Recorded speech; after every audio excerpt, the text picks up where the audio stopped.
Today we're going to be talking about single replacement reactions. In particular, we're going to talk about one subset of those, and that subset is going to be when instead of replacing a metal, we replace a halogen or a nonmetal.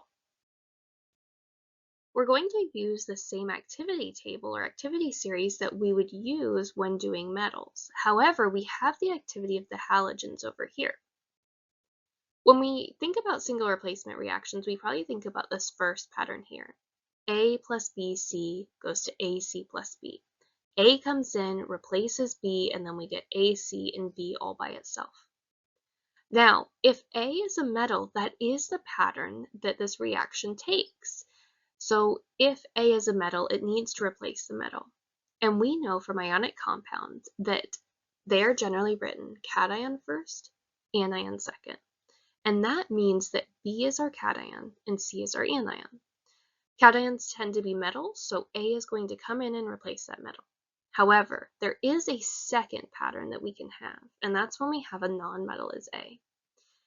In this case, if A is a halogen or a nonmetal, instead of replacing B, it's going to come in here and replace C. Nonmetals replace other nonmetals. A will come in, replace C, and in this case, we get the compound Ba. Because remember, ionic compounds are a cation plus an anion. We can't have AC because in this case down here, A is a nonmetal and C is a nonmetal. A is going to become an anion. We can't have two anions together, so it is instead going to bind to our cation, B.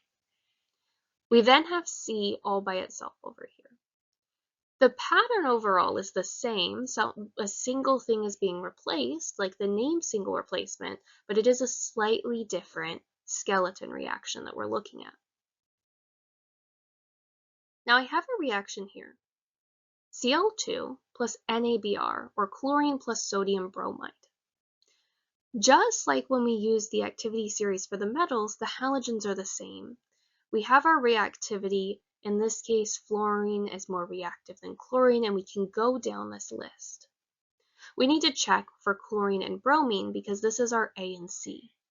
The only spot that A can replace, or the only element that A can replace, is the bromine. So chlorine is going to replace the bromine. Let's check our activity series. Chlorine is above bromine. This means that chlorine is reactive enough to do this replacement. In this case, we're going to have sodium, and sodium is now going to be bound to chlorine. We get sodium chloride.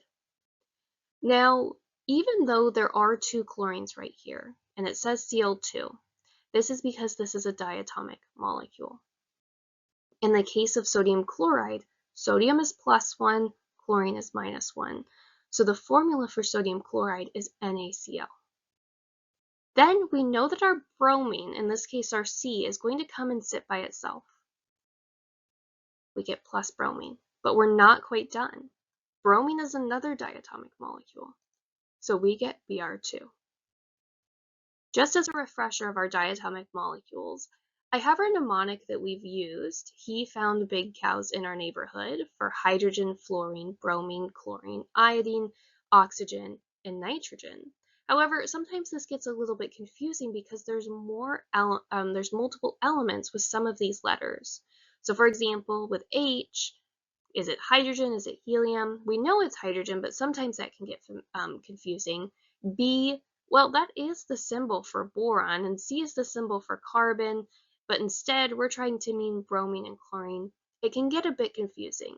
The other mnemonic, or the other memorization technique we can use, which is actually not a mnemonic, but the other memorization technique we can use, which though is my favorite one, is starts at 7, looks like a 7, there are 7. So it starts at number 7, which is nitrogen, and it looks like a 7, so it goes all the way down to iodine, but this is only 6. 1, 2, 3, 4, 5, 6. We can't forget about hydrogen all the way over here. So it starts at 7, looks like a 7, and there are 7 so that we don't forget about hydrogen. Now this is my favorite memorization technique or a way to remember the diatomics, but you can use anything that helps you remember what the 7 are. Now, in this case, these are diatomic because they're very reactive, but for this video today, we're not going to get into why they're diatomic. We can talk about that in a different video. But let's look at one more. In this case, we have fluorine plus hydrochloric acid.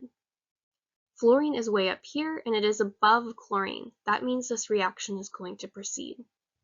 Fluorine in this case is going to replace the chlorine. We know this because fluorine is a nonmetal, so it's going to come in and replace the nonmetal, which is chlorine. We're going to get H plus F. This is hydrofluoric acid. These are both acids, so the naming is a bit different than what we've learned so far in our naming video series. But this is HF and this is hydrofluoric acid. H is +1, F is -1. So right now we're done. We don't need to balance any charges here. And then we have chlorine. And just like before, we're not quite done. It's Cl2. Now in this case, these haven't been balanced reactions during this video because we're mainly focused on learning this pattern.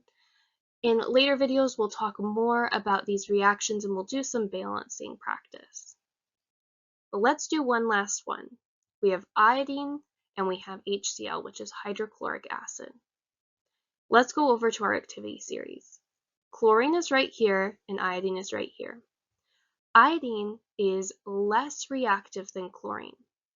Now that means it's not going to be able to replace chlorine. Iodine would need to be more reactive than chlorine in order to replace it. So in this case, when iodine tries to come in and replace this, it's not going to be able to do it. And in that case, we put something special, and we sometimes put either NR, or we write out no reaction, and that's what the NR stands for, no reaction. Because we could put iodine and HCl in a beaker, let it sit, this is not going to have a reaction. Now in this video, we've looked at a couple of examples. These are all single replacement reactions, just like those with the metals, but this is what happens when instead of a metal here, you have a nonmetal. It's going to come in and replace the nonmetal, or sometimes, like in this case, there will still be no reaction, just like with the metals.